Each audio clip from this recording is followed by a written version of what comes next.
मी Punjab duck. आज आहे 1 September 2024. आज खांदा मळण आणि उद्या पोळ्या. आपण सांगितलं होतं की पोळ्यापासून राज्यात खूप पाऊस पडणार आहे आणि मी या ठिकाणी आहे माझ्या शेतामध्ये. तर या ठिकाणी जवळपास पाऊस सुरू आहे, म्हणजे जोरदार पाऊस चालू झाला आहे. आमच्या परभणी जिल्ह्यात खूप रात्री 2 वाजल्यापासूनच पाऊस सुरू झाला आहे. कालच एक मेसेज टाकला होता की राज्यामध्ये म्हणजे बऱ्याच ठिकाणी रात्री मध्यरात्रीला पाऊस सुरू होणार आहे, म्हणून हा अंदाज लक्षात घ्यायचा. पण सर्वांना सांगू इच्छितो की राज्यात जवळपास सांगायचं झालं तर आता 1 तारखेपासून तर 4 तारखेपर्यंत जोराचा पाऊस पडणार आहे, मुसळधार पडणार आहे. म्हणून जरा काळजी घ्या. कारण की तुम्हाला एक सांगतो, 1 सप्टेंबर पासून 2024 पासून हा 1 ते 5 दरम्यान सप्टेंबर पडणारा हा पाऊस राज्यभर पडणार आहे, म्हणून हा अंदाज लक्षात. आणि या पावसामध्ये विजेचा कडकडाट खूप राहणार आहे. आता दुपारनंतर 3:30च्या नंतर अशा जोरजोराने विजा कडकडणार आहेत, म्हणजे असं आवाज येणार आहे, लगेच विजा देखील पडतील. म्हणून शेतकऱ्यांनी काळजी घ्यावी. शेतामध्ये विजा चमकत असताना झाडाखाली थांबू नये, म्हणून हा अंदाज लक्षात घ्यायचा. त्याच्यानंतर राज्यात खूप जिल्ह्यात 4 सप्टेंबर पर्यंत मुसळधार पाऊस पडणार आहे. मुसळधार पावसाचे जिल्हे तुम्हाला एक सांगू इच्छितो: यवतमाळ जिल्हा, नांदेड जिल्हा, हिंगोली जिल्हा, अकोला जिल्हा, बुलढाणा, जालना, परभणी, बीड, लातूर, उस्मानाबाद, पंढरपूर, नगर, पुणे, नाशिक, धुळे, नंदुरबार, जळगाव, संभाजीनगर.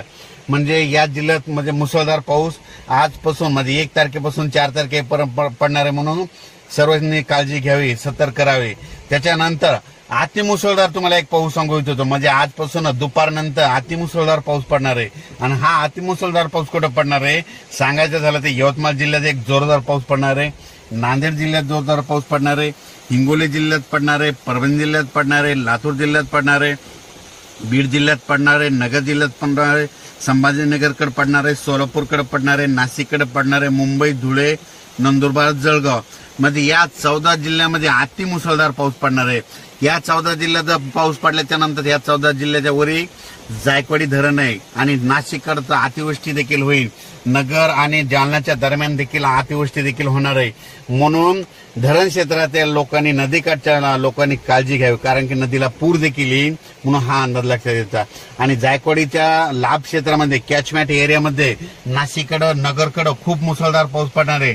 त्याच्यामुळे त्या नद्याला पूर येणार आहे, त्याचं पाणी जायकवाडीला येणार आहे. जायकवाडीत जवळपास आजच सकाळची म्हणजे तिथून आलेल्या आकडेवारीनुसार जवळपास 85% जवळपास भरलंय. नंतर जायकवाडीच्या खाली जवळपास 12 बंधारे आहेत, मोठे मोठे, नांदेडपर्यंत.